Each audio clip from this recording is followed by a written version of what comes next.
The term income inequality is gaining more attention as the gap between the rich and the poor continues to grow. Here to talk about it is Dr. T.J. Brooks from UW-La Crosse. Thanks for being with us today. What is income inequality? People have been hearing that term a lot more. What is it? Sure, it's just simply when not everybody earns the same income, so some people earn a higher income than other people. Why is it significant? The numbers have been stretching recently and over the long term between the top 1% and the middle class. Why is that significant? We're concerned with it because at some point it could affect economic growth. It would change people's behavior and therefore affect sort of economic growth for the country as a whole. How does it change their behavior? So when a group starts to earn too high of an income or very high relative to the middle class, people in the middle class start to see that income as something that they want to try to achieve. And sometimes they sort of subvert the legal system and start doing it illegally. In countries where there's extreme inequality, you'll often see the rich people kidnapped for ransom.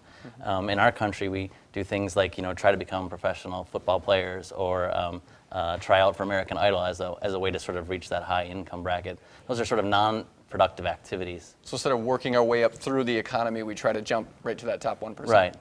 Just to give you an idea of how it has been stretching over the long term, since 1979, between 1979 and 2007, the income for the top 1% has risen 275%. For the middle class, only 40%. Does that number surprise you? No, we've certainly seen that, and there's lots of reasons for that, education, technology, and otherwise, but that's certainly in line with what we expect. In the short term, in 2012, the top 1% saw a 20% increase in income. The bottom 99% of this country pretty much stayed the same, just 1% increase.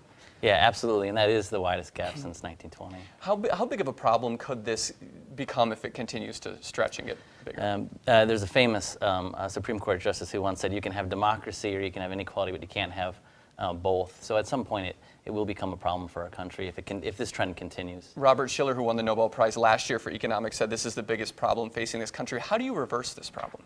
I think, well, we don't fully understand all of the sources of it, but I think one of the main ways is to work at looking at sort of after tax, after transfer ways of writing the system, if you will.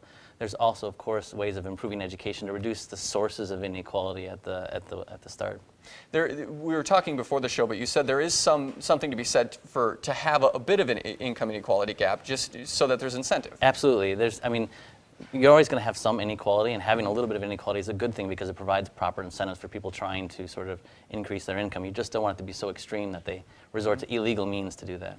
Oftentimes people refer to corporations of the top 1% as the job creators, and the idea is, if they have prosperity, it will work down to the rest of us through jobs. Why are we not seeing that with the gap widening and jobs staying pretty much stagnant?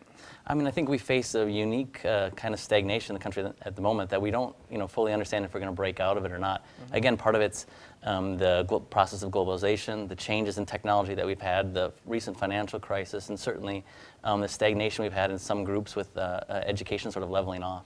All right, this is a complicated subject, but thank you so much. Thanks for having me.